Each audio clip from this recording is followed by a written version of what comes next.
அதை harmony, world peace and harmony என்று அறிவித்தார்கள். இன்றைக்கு இந்த ஆண்டு இந்த யோகா தினத்தை அவர்கள் ஒன் எர்த் ஒன் லைஃப், அதாவது ஒரு உலகம் ஒரு வாழ்வு என்று சொல்லியிருக்கிறார்கள். அதாவது உலகம் அமைதியாக இருக்க வேண்டும், நாமும் நல்ல ஆரோக்கியமாக வாழ வேண்டும் என்பதற்காக இந்த யோகா கொண்டாடப்படுகிறது. இதிலும் சில பேர் அரசியல் பண்ணுவார்கள். இது அவர்களுடைய வாழ்க்கைக்கு நல்லது, அவருடைய இல்லத்திற்கு நல்லது, இந்த நாட்டிற்கு நல்லது, இந்த உலகத்திற்கு நல்லது என்பதை நான் இந்த நேரத்தில் தெரிவித்துக் கொண்டு, நானும் இந்த நிகழ்வில் கலந்து கொண்டதில் நமது திருமால் நகரில் அண்ணாச்சி மீனாட்சி சுந்தரம் அவர்கள், அண்ணாச்சி காமராஜ் அவர்கள், அண்ணன் வெங்கட்ராமன் அவர்கள் மற்றும் எல்லோரும் இந்த நிகழ்வில் கலந்து கொண்டதில் நானும் பெருமை மகிழ்ச்சி அடைகிறேன். இதுபோன்று தினசரி ஒவ்வொரும் ஆணாக இருந்தாலும் பெண்ணாக இருந்தாலும் யோகாவை கடைபிடித்து அவருடைய வாழ்க்கை ஆரோக்கியமாக வாழ்ந்து ஆஸ்பத்திரி இல்லாத ஒரு உலகத்தை உருவாக்க வேண்டும் என்று அன்போடு நான் கேட்டுக்கொள்கிறேன். தமிழ் முருகன் மாநாடு நாளைக்கு இ பாஸ் நடைமுறைகள்லாம் வேண்டான்னு சொல்லி நீதிமன்றம் சொல்லியிருக்கு. வேலைகள் எப்படி நடந்துட்டு இருக்கு? நீதிமன்ற தீர்ப்பை எப்படி பாக்குறீங்க சார்? தமிழக அரசில் நீதி கிடைக்கவில்லை, ஆனால் நீதிமன்றத்தில் எங்களுக்கு நீதி கிடைத்திருக்கிறது. உண்மையிலே அது வரவேற்கப்படக்கூடிய ஒரு விஷயம். முருகபக்தர்கள் மாநாடு மிக சிறப்பான முறையில் ஏற்பாடு செய்யப்பட்டிருக்கிறது. 5 லட்சத்துக்கும் மேல் நாங்கள் எதிர்பார்க்கிறோம். மாநில இந்து முன்னணி தலைவர் அண்ணாச்சி காடேஸ்வர சுப்பிரமணியன் அவர்கள் ஏற்பாடு செய்திருக்கிறார்கள். நாங்களும் அதில் திரளாக கலந்து கொண்டிருக்கிறோம். முருக பக்தர்கள் அனைவரும், இதில் கட்சி பேதமின்றி முருக பக்தர்கள் அனைவரும் இதில் கலந்து கொள்ள வேண்டும் என்று நான் அன்போடு அழைக்கிறேன்.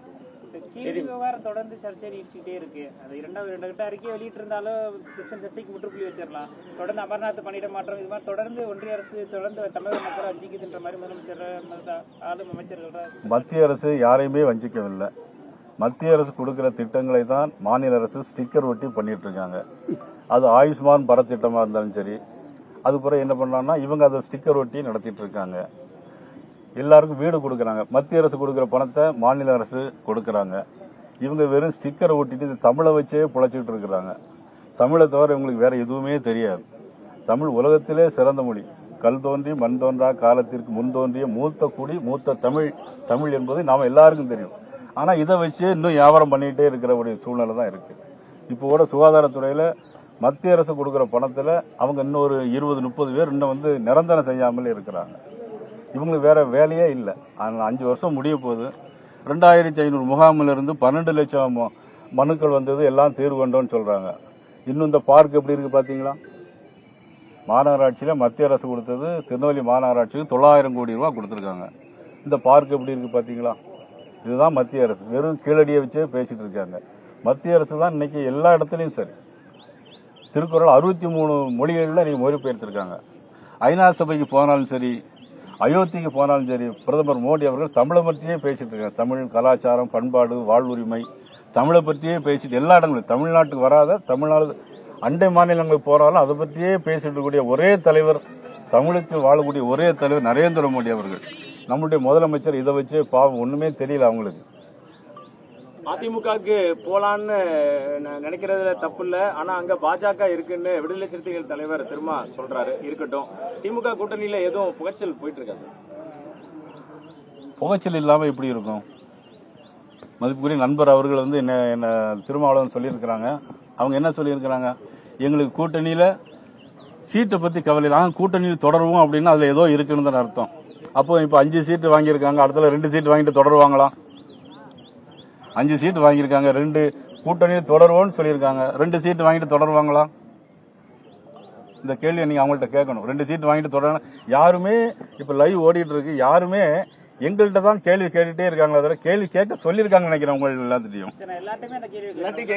இப்ப இன்னைக்கு திருமாவளவன் கண்டிப்பா கேட்கணும். நீங்க தான் இது இது இது இது இல்ல இது இது இல்ல இது இங்க வர சொல்லணுமாண்ணா? தம்பி சொன்னா இங்க வர சொல்லணும். அப்படி ஒரு தலைவர் எப்படி வர சொல்ல முடியும்? இன்னைக்கு உங்களுடைய டிவி அவங்கள்ட்ட போய் தயவு செய்து கேட்டுட்டு, சார் 2 சீட்டு கொடுத்து அவங்க தொடருவாங்க மட்டும் கேட்டு சொல்லுங்க. சரிங்களா? நான் தயவு செய்து அவங்களுக்கு வர சொல்ல முடியாது. ரொம்ப ஆர்வமா இருக்கீங்க, கண்டிப்பா வந்துடும். எங்களுக்கு பேச்சுவார்த்தை நடந்துட்டு இருக்கு. இன்னும் 10 மாசம் கால அவகாசம் இருக்கு. நிச்சயமா எங்க கூட்டணி வலுவான கூட்டணியா இருக்கனால தான் நீங்களே திருப்பி திருப்பி எங்களை போட்டு மடக்கிட்டு இருக்கீங்க. நீங்களே எங்களை கேள்வி கேட்கறத பார்த்தாலே நாங்க வலுவாயிட்டு இருக்கிறது அர்த்தம். ஒரு வலுவில்லாத கூட்டணி போய் நீங்க கேட்கவே மாட்டேங்கிறீங்க. திமுக வந்து பாஜக அதிமுக கூட்டணியை பார்த்து அஞ்சுதுன்ற மாதிரி ஒரு பேச்சரா போகுது. பெரிய அளவுல அச்சம் வந்துருச்சு அவங்களுக்கு. நான் சொல்றதை நீங்க என்கிட்ட மாத்தி சொல்றீங்க. நான் இப்பதான் சொன்னேன். இல்ல அதாவது என்னன்னா ஒரு கட்சி கூட்டணி, அதாவது தமிழகத்துல தேர்தல் வரப்போகுது, அவங்க ஒரு கூட்டணியில் இருக்கிறாங்க. அவங்க மக்களுக்கு நான் 4 வருஷத்துல 4 இது பண்ணியிருக்கிறோம், எங்களுடைய தேர்தல் அறிக்கையில சொல்லியிருக்கிறோம், எங்களுடைய தேர்தல் அறிக்கையில நாங்கள் இதெல்லாம் செஞ்சிருக்கோம், இவ்வளவு பணம் மத்திய அரசு தந்தது, மாநில அரசு இவ்வளவு போட்டு பண்ணியிருக்கிறோம், மக்கள் நல திட்டங்களை சந்திச்சிருக்கோம் அப்படின்னு சொல்லி ஓட்டு கேட்டா அது நல்லது. எங்களுடைய கூட்டணி பத்தி பேசிட்டே இருக்கேன்னா இந்த புலி வருது எல்லாரும் ஏமால வந்து படுத்துடுங்கன்னு சொல்ற மாதிரிலாம் இருக்குது. நேற்று மதுரையில பேசும்போது இனிமே தமிழ்நாட்டுக்கு உள்துறை அமைச்சர் அமித்ஷா அடிக்கடி வருவாருன்னு சொன்னீங்க. பிரதமர் மோடிஜி எப்போ வருவாங்க? அது குறித்த தகவல்களுக்கு பிரதமருக்கு நிறைய வேலை இருக்குது. ஆனா பிரதமர் வரக்கூடிய அளவிற்கு தமிழகத்தில் பெரிய வேலை இல்லை. அமித்ஷா அவர்களே அதை பார்த்துக் கொள்வார்கள். ஓகே, முடிச்சிட்டீங்களா?